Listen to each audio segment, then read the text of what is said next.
Live from Lincoln's own ABC, this is a special sports presentation of Channel 8 Eyewitness News.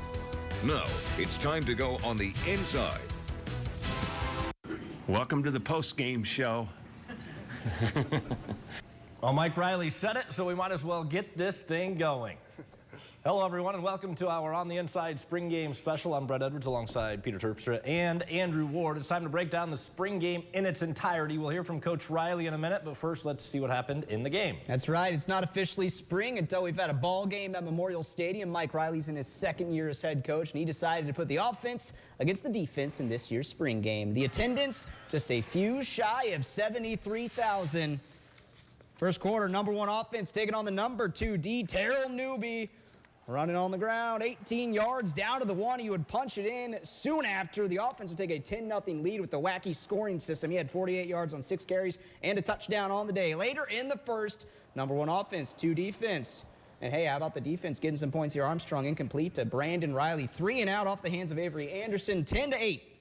Second quarter now, the number 2 offense didn't have much going against the number 1 defense. Drew Brown, 50 yards, misses it off the upright. 11-11 now in the wacky scoring system. Later in the second, number 1 offense and number 2 defense again. Armstrong keeper for 44 yards. 1 point for the Red there, 12-11 on the same drive. Mikhail Wilbon gets the call, and he punches it in from 6 yards out. Offense leads 19-11.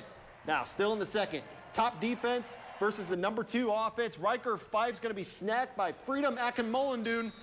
2 points for the white team. Loss of 7, 19-13 Red lead. Still in the second quarter now. Number 2 offense versus number 1 defense again. 5 pass complete to Lincoln Southeast grad Trey Foster for a gain of 18 yards. Put 1 second back on the clock before half. They give Drew Brown a chance to make it right. This time with the win at his back, 47-yarder. That's good. 23-16 Red at the half. All right, let's move on to the third quarter action now. Number 1 offense against the number 2 defense. Armstrong, another quarterback run. 37 yards. Touchdown. 31-16 Red. Armstrong had a $120 on 6 carries and a tub. 8 of 15 passing, 80 yards. Starters would sit after that. A.J. Bush coming on in. Scramble of 14. Look at this tough run here by one of the backup quarterbacks. Bush finished with 42 rushing yards. He was just 4 of 12 passing, however. All right, fourth quarter. Here we go. Patrick O'Brien, true freshman, came at semester in the game. Final play of the game, tied at 41. O'Brien throws it up, and it's picked off by Kyle Kassoon. Who? Kyle Kassoon, a tryout player. He just made the winning play in the spring game. So the defense pulls off the win this time around with an exciting finish, 46-41. White team wins. It was a pretty vanilla spring game, but Coach Mike Riley was pleased overall. There's going to be stuff like there always is after every practice that you got to say, geez, we just got to do this or that better. You know, we kind of sputtered around a little bit sometimes, and then we looked pretty crisp offensively at times, both Riker and Tommy, and then the groups that they were with. And then defensively, you know, I think that there was some big improvement in the fact that there weren't a lot of big plays. And that was the first time we've ever used that scoring system, and it was pretty equitable, I think. Don't you think? That thing worked out okay? It went well. Run game went well. Pass game could have been a little bit better. A few drops here and there, a few overthrows. Kind of didn't play to win as well as I wanted to, personally. Quarterback as a whole, I think we didn't play to win as well as we thought we could. All right, here are some top performers from Saturday. Tommy Armstrong rushed for 120 yards and a touchdown on just 6 carries. He completed 8 of 15 passes with no picks, though. Redshirt freshman defensive back Eric Lee Jr. led the white team in tackles with 8, and former tryout player Kyle Kassoon got the game-winning pick. We'll have more on him later. All right, guys, so it is a glorified scrimmage practice in front of 73,000, but we got to have some takeaways. What stood out to you, Andrew? I think it was a quarterback run game. Tommy looked great running the option a couple times there, a little read option there at times. And, you know, even A.J. Bush and Riker Fife showing some moves out there on the field as well. So I think that part looked good, and that's encouraging for Nebraska fans. No turnovers for the offense. Kyle Kassoon, my favorite part. Former tryout player, gets like a game-winning interception.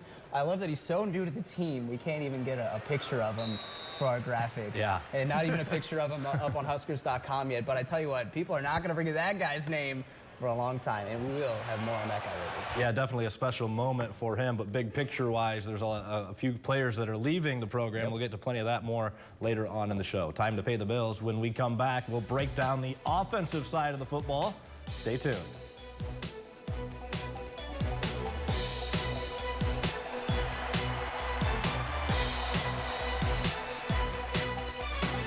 Spring Special, brought to you by U.S. Cellular and Nebraska Loves Public Schools. Get that camera up out of here. Stanley Morgan Jr. having a little fun during pregame warm-ups on Saturday. Welcome back to Raw on the Inside Spring Game Special. Like we said earlier, both sides of the ball were pretty vanilla, no trick plays or anything like that. One bright side for the offense was the quarterback run game. That's right. Mike Riley likes to have that wrinkle in the offense, especially when Tommy Armstrong runs for 120 yards and a touchdown like he did yesterday. He also knows the quarterbacks still need to be able to drop back and throw as well. Man, the weapon that Tommy has as a runner, and then with the bootleg stuff or play action stuff that we're doing, this thing is, you know, as the vision goes forward, it looks pretty good to me that way. I'm excited about it. So, you know, I think that what we have to do is find that drop back pass stuff that we have to do. Situationally, you have to do some of it. And we have to be, we just have to, frankly, keep getting better at it. Honestly, I'm just hoping that, you know, as a unit, we were able to do what we did out there. You know, if I have to run the ball, I run the ball. But like I said, it's all on coaches, you know. They're putting us in the right position to win games. So if it takes me running a little bit more, I'm. A successful run game usually means a good day for the offensive line. The unit has been closely watched all spring after losing 3 starters from last year's squad. Mike Riley announced Saturday that center Paul Thurston is no longer with the team. He was granted a release from his scholarship. As for the rest of the line, it wasn't perfect Saturday, but the coaching staff was pleased overall. I'm much more confident today than I was at the start of spring ball. Just being able to watch these guys through all these practices, and then even see them come out here today and then do it with surrounded by a freshman center, you know, put in there. So I'm encouraged by this group. There was some good, some bad, obviously. You know, we just got to become consistent, running the ball and protecting, and got to have a great off season. Times we ran the ball well, and other times we didn't. So that's got to be our bread and butter, right? It's always good and bad whenever you're out there. I felt like we came off the ball, and we started off pretty well. I felt good about our run game. We were up and down a little bit in the middle. We finished strong. All right, guys, offensively, a concern, offensive line, finding the right pieces, staying healthy in depth. Wide receiver core going to be one of the best in the Big Ten. A lot of weapons out there. Tommy Armstrong can be one of the best quarterbacks in the Big Ten, top 3 or 4 if he can take care of the football. The guy could, with those weapons, can throw for over 300 yards. Getting that ground game going is going to be huge. You got Wilbon, Newby, and Ozigbo, probably all rotating in somehow. There's really not a clear-cut guy. How do you guys see the offense shaking up, and what are your concerns? Well, it's got to start up front with that offensive line, and they're starting to develop a core there with Nick Gates over there at left tackle and Gerald Foster, a homegrown talent out of Lincoln Southeast High School. Yesterday, Dylan Utter did not play with a strained knee, but Michael Decker filled in nicely at center. And then the right side, Neville's a guy that's been here forever, and he's finally getting his chance to come out there and play. So he's going to have to step up over there at the right tackle position, but they can develop some depth up there on the offensive line. Last year was almost past first, right? Yeah. And now you saw in the bowl game, they were really pounding the rock. You saw in the spring game, even though, you know, they were taking the quarterbacks to the ground, I was surprised to see that. But it is good to use a guy like Tommy in his legs, but they're looking to be a run-first offense now. And that's going to open up everything if they can consistently get the yards they need, move the sticks, get the first downs. Yeah, and the tight end position we should mention as well, a lot of depth and experience there. And Ethan Carter, you saw what they could utilize him in the offense with the reverses and in the pass game last year towards the end of the season. So offensively, I just feel it starts up front. Like you said, they have the talent and the skill set to compete and be one of the best in the Big Ten offensively. Taking care of the football is important. Yes. Absolutely. Absolutely. Take care of the football. Time for another break when we talk about the side of the football that won on Saturday, the defense. Coming up next.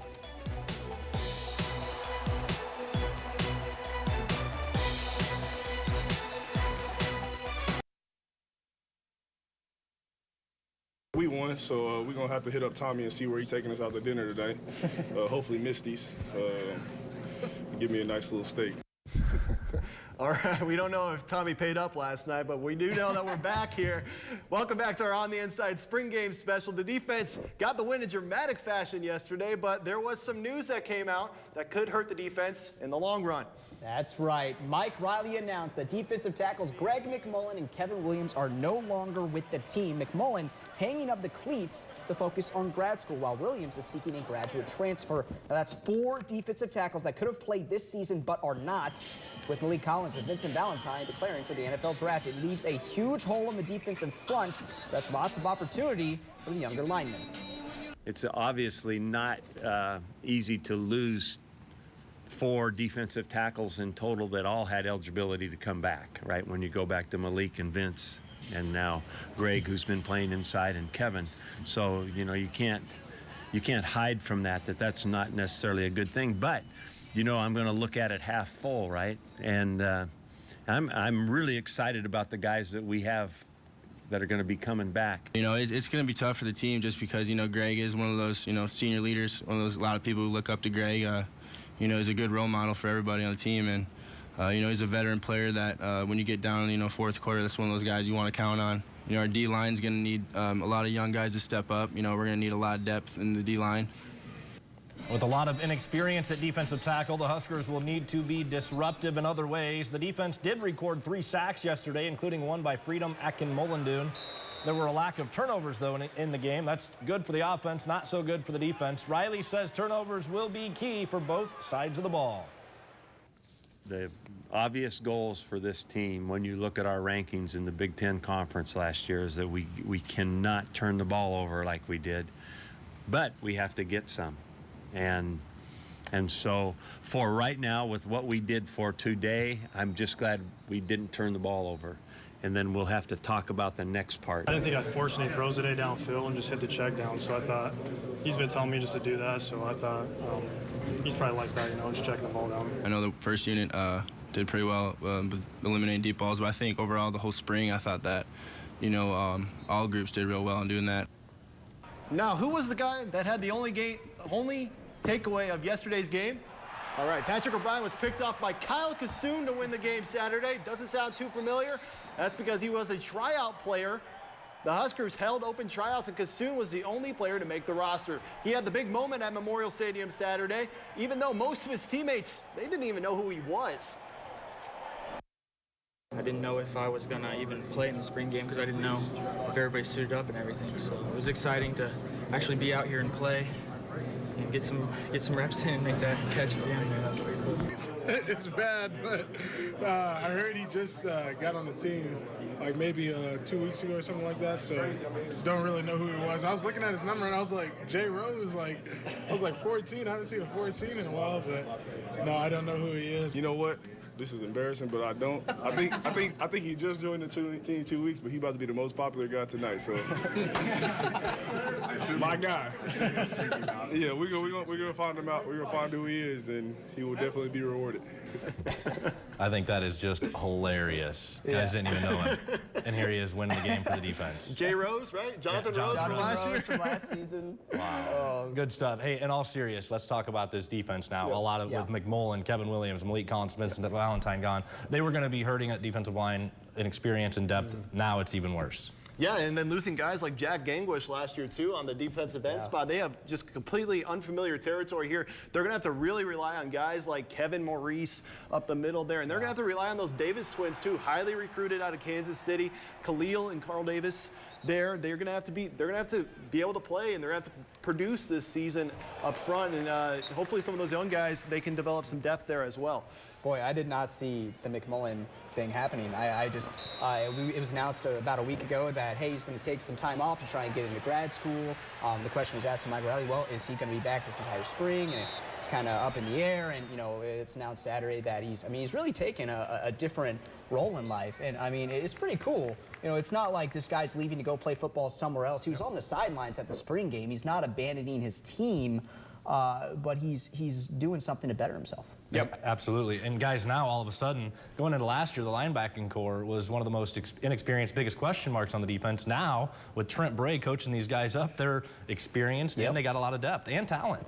And you look at the secondary too; they've had some injuries up there too, so they're not that deep as well there. So this makes you worry, as you know, makes them worry a little bit with that pass defense being as poor as it was last year. No pass, maybe the pass rush isn't going to be there either again this year. We don't know yet, so we'll have to see. A lot of question marks on that defense there. Still ahead, the team has a different feel than they did this time last year. Hear why after the break.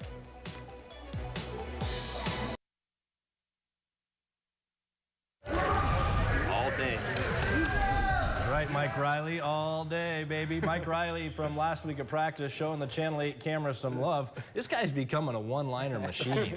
He's awesome. Yeah, we like it. Welcome back to our On the Inside Spring Game special. Now, this time last year, there was a lot of uncertainty as Mike Riley finished up his first spring camp. This year, the team is a lot more comfortable with the coaching staff. Players say there are good vibes all around.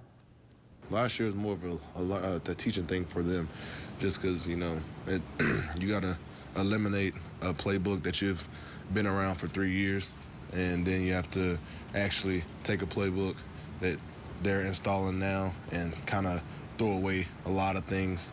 But terminology-wise, it was kind of hard.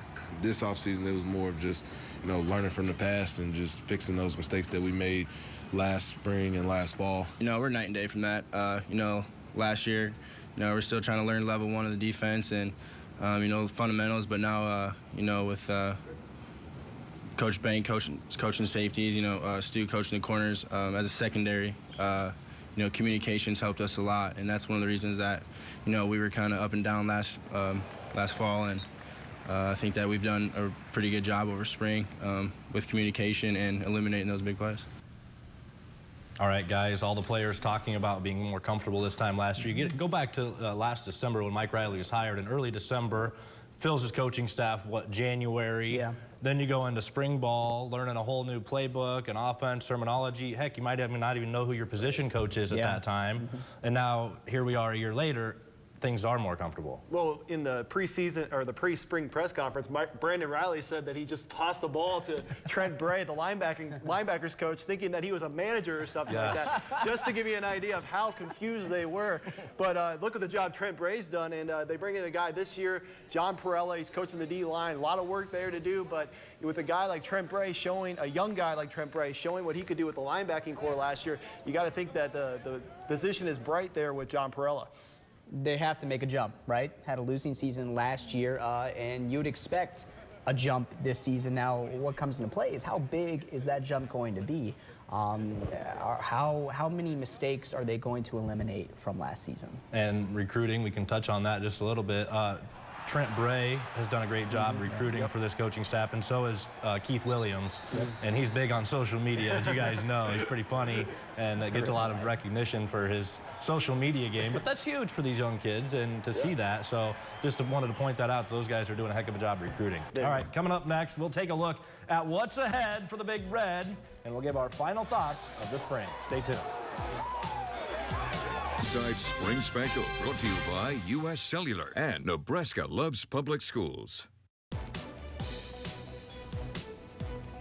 Welcome back, everyone. Here's a look at the schedule up until the first game of the fall. Big Ten Media Days will be held in Chicago July 25th and 26th. The first day of fall camp will be August 4th. Finally, the first game of the 2016 season be on September 3rd when the Fresno State Bulldogs come to town. 6-7, Nebraska's record last year. Mike Riley's first season. I would have to assume that Iowa is going to probably be picked to win the West Division to start the season. Nebraska, Northwestern, Minnesota, they're all going to be battling for that 2, 3, 4 spot. But it's not like Iowa's far ahead. Don't get me wrong. I think it's kind of like going in last year. Did we expect Iowa to go 12-0? No. But let's talk about the Huskers. Where do they finish, and the overall win record, where do you guys think? You can't forget Wisconsin in the mix there, the Big Ten West. And Pete, you said it. They have to go up this year, I think, or Mike Riley's going to start feeling that seat get a little warm up there. But they have the talent. They have talent at every position to compete at the Big Ten West. It's a question of depth for them. Can they develop that depth? And I think that's going to be key for them if they want to make a push for the Big Ten West title. There's so much that goes into it. They had a talented team last year, and all the games that they lost that were so close finishing has to be a huge priority for them to help improve their win-loss record. If I'm going to put a number on it, I'm going to say 9 wins. That seems What's all your right. number? I would say around 8 or 9 probably. You know, this team has talent to go even 10 wins there, like they did a few years ago when Taylor Martinez and they had all those comeback wins. So I think they could do that, but I would say 8 or 9 wins. I'm going to go with 8. Nobody saw last year coming. Nobody did. 5-7, 6-7 to finish it out. Hey, thanks for watching. September 3rd, the Huskers host Fresno State to start the 2016 season.